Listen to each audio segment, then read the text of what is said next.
What's going on? Welcome to the Powerbomb. We're talking about AEW Dynamite from last night and all the fallout and everything going into All In for Saturday. Let's get right off the bat to Mercedes Moné and Toni Storm. They come out, they do their back and forth, insults.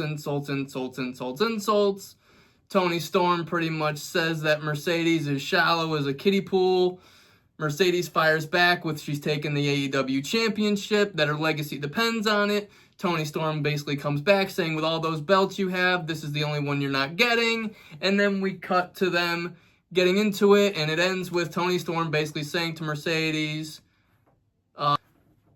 she says, "Eat shit, bitch," and then tackles her, and then they fight. So, like and comment. Tell me if you're interested, if you're more excited for this match, less excited for this match. I think the segment didn't really get me more excited for this match because I honestly think this is going to be the match that's going to steal the show at All In.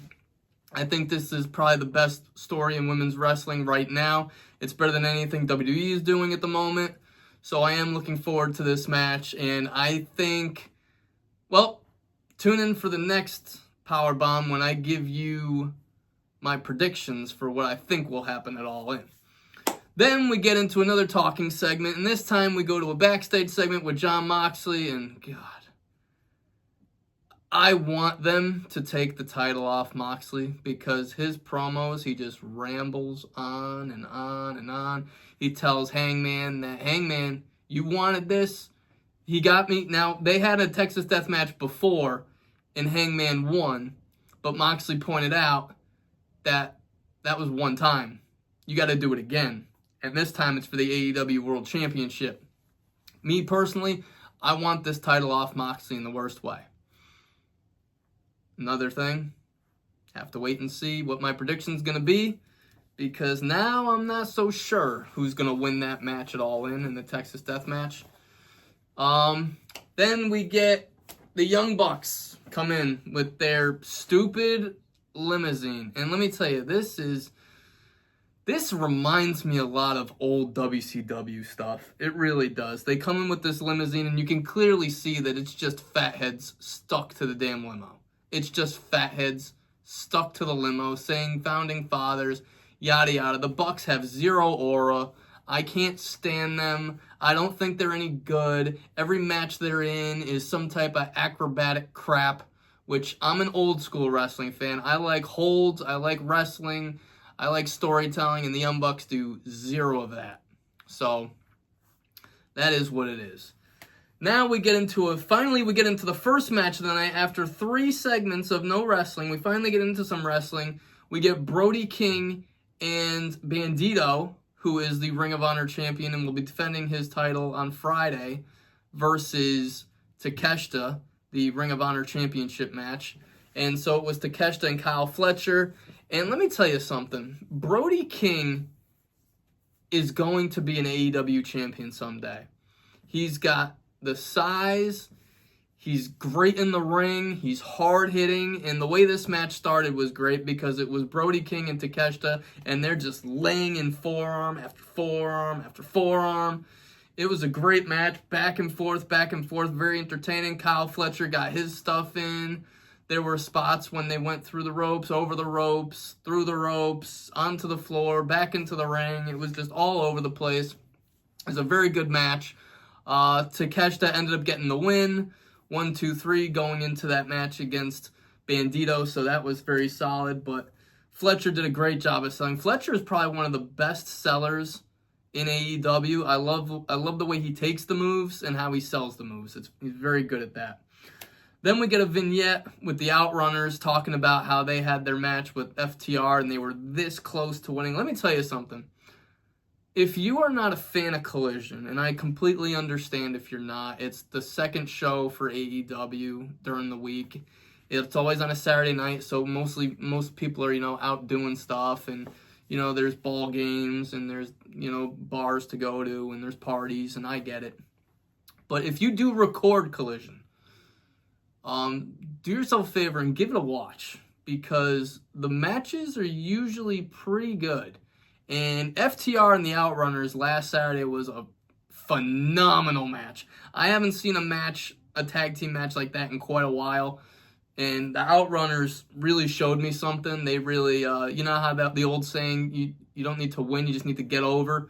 And the Outrunners, they got over. They looked really good. So that was a great match with FTR, and that was really good. Then we get a segment with FTR and the Patriarchy, and the Patriarchy pretty much saying how they're going to take the tag team titles from Bobby Lashley and Shelton Benjamin, the Hurt Syndicate, at All In, and that FTR will be the first in line for a tag team title shot. They said, if you scratch our back, we'll scratch yours. And then FTR pretty much said, let's hold on to the back scratching and let's see how Saturday goes. So very interested to see how that goes. Then we get to our second match, which was Ricochet versus Blake Christian. Now, when I say Blake Christian, you're probably thinking to yourself, this is just an enhancement talent. And it is, for the most part, it is. But Blake Christensen really showed me something. The match was very good. He came out right off the bat like a house of fire, friggin' laying in his shit on Ricochet. Very good. Really got it. The fans got into the match, calling Ricochet bald and all that. And then Blake Christian, the gates of agony come down and they distract Blake, and then great offense by Blake, and then great near falls by Blake. He got a couple of near falls where I thought, ooh, are they actually going to have him beat Ricochet? That would be something, but no, they didn't.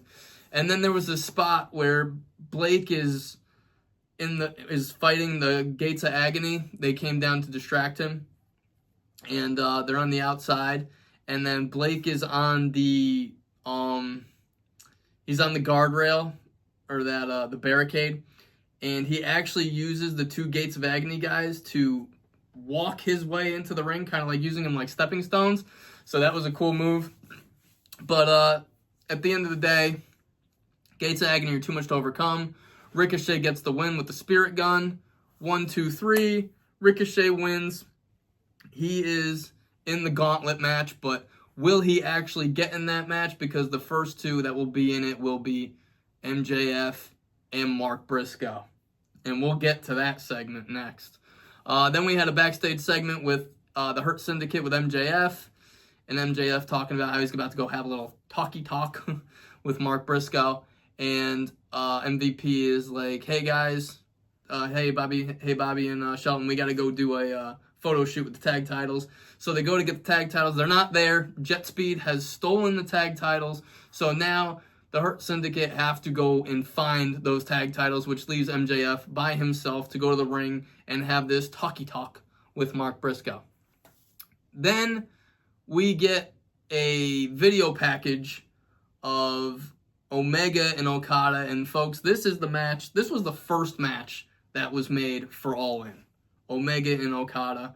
And it's a great segment. Shows Omega and Okada back in the New Japan days and their whole rivalry and everything. And then it brings it to, eventually Don Callis turning on Omega and then, joining Okada.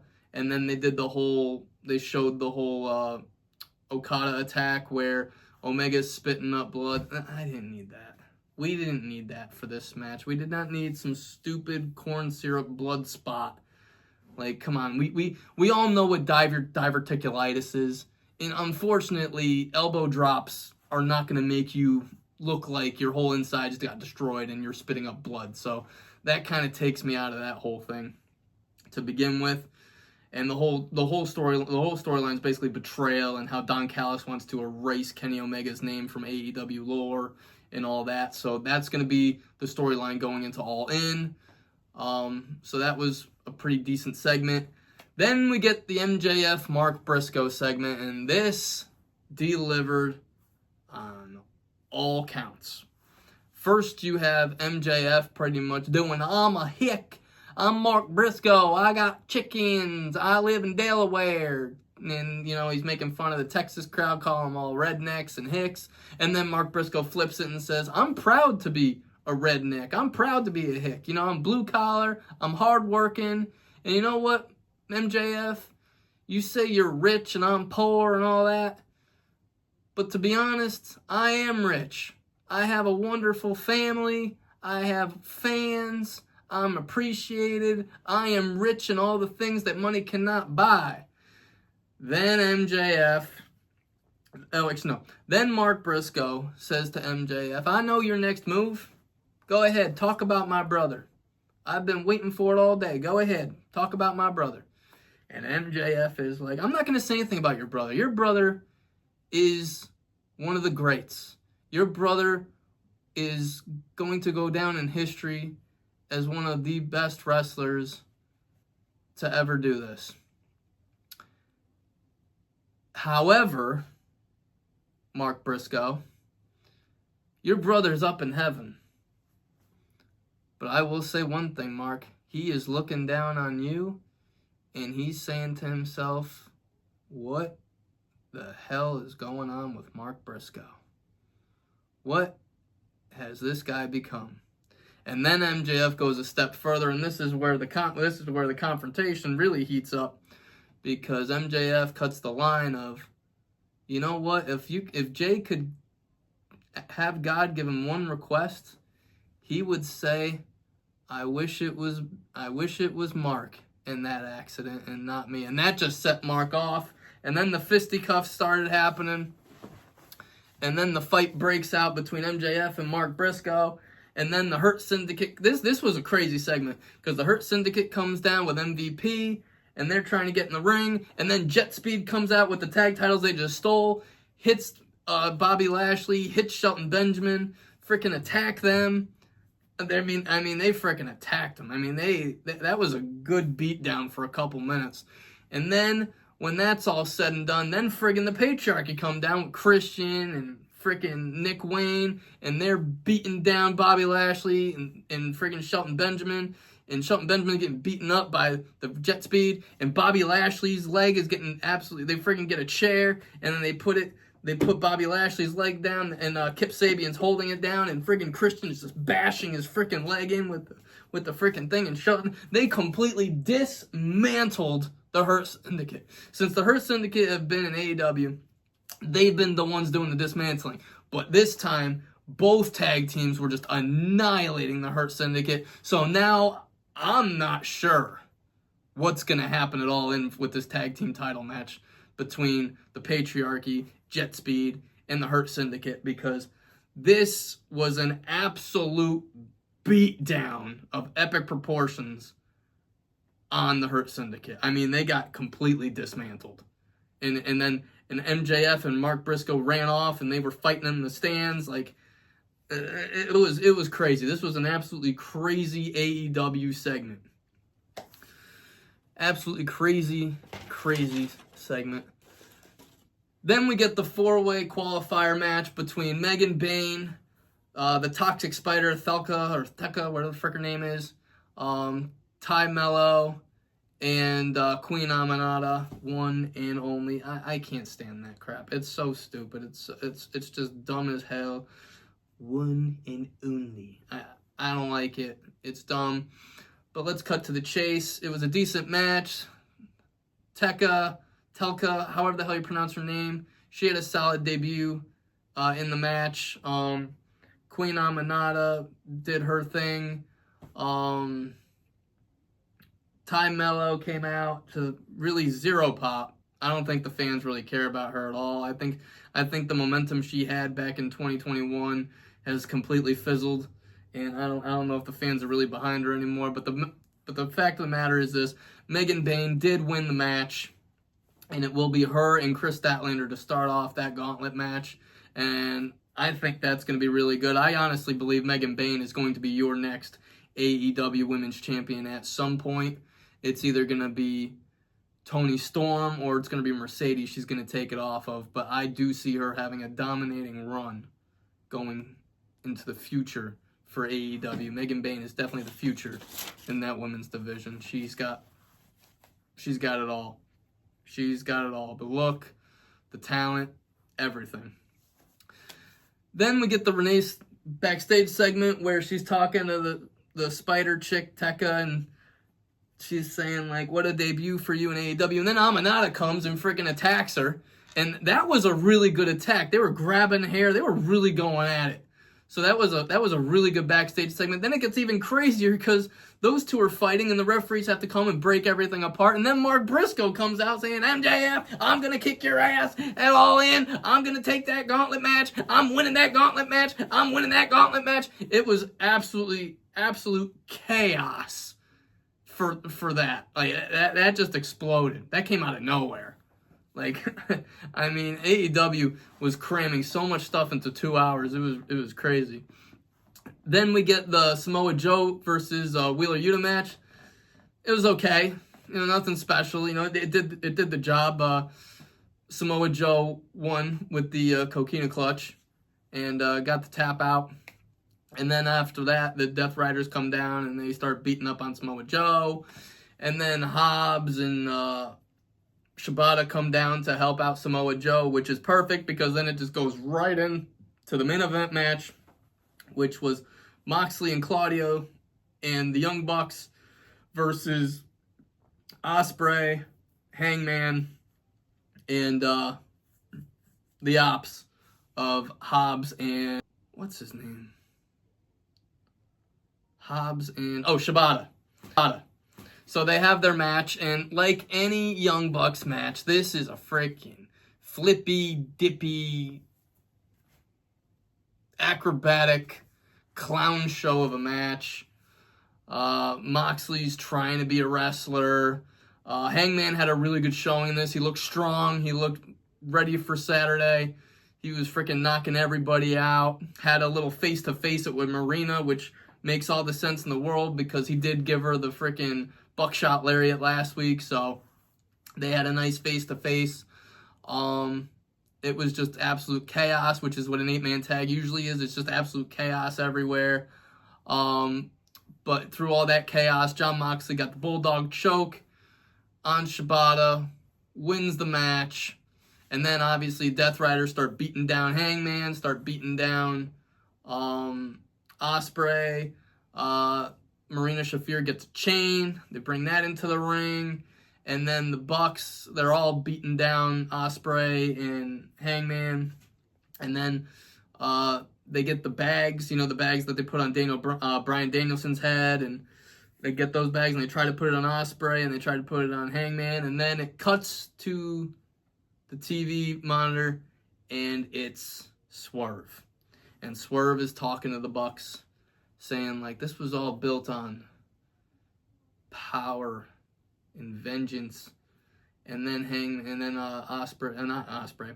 And then Swerve is like, but aren't they one and the same? And this was very similar to when Austin blew up the DX Express.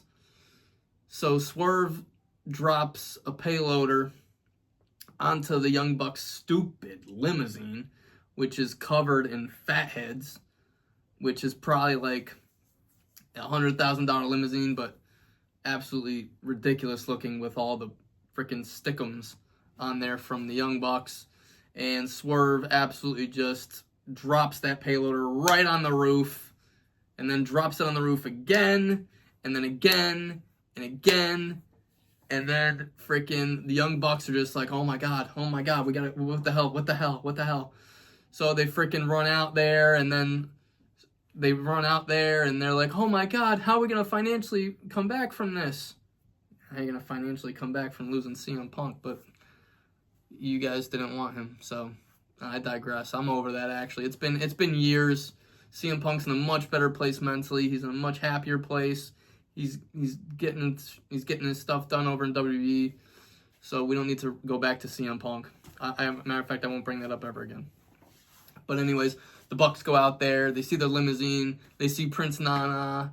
They're like, "You did this! And then friggin' Swerve is on a payloader, and he does the stomp to the Bucks. It's kind of corny and cheesy, but it is what it is. So that was AEW Dynamite, as best as I could summarize it. It was a very good go-home show. A lot packed into 2 hours. I mean, I took like 3 pages of notes. I mean, this was a crazy show. Tony Khan really let let loose on this one. He really wanted to drive the point home, like, go watch AEW All In this week. I'm super excited for AEW All In on Saturday. I think the matches are going to deliver. I think the match that could steal the show is going to be Tony and Mercedes. But another match to keep your eye on, even though it's for, like, the TNT title, Adam Cole and Kyle Fletcher are absolutely going to tear the house down. And if I was AEW, I think I would have that match start the show. I really would. But let's get into something that I am not going to entertain on the prediction show that I'll be doing tomorrow. AEW, please stop with Big Boom AJ. If you want to be taken seriously as a serious wrestling company, please cut those clowns' contracts. I am an old school wrestling fan, as is a lot of people. We could care less about the Costco guys. We don't need to see Big Boom AJ. We don't need to see Big Justice. We don't need to see the Rizzler.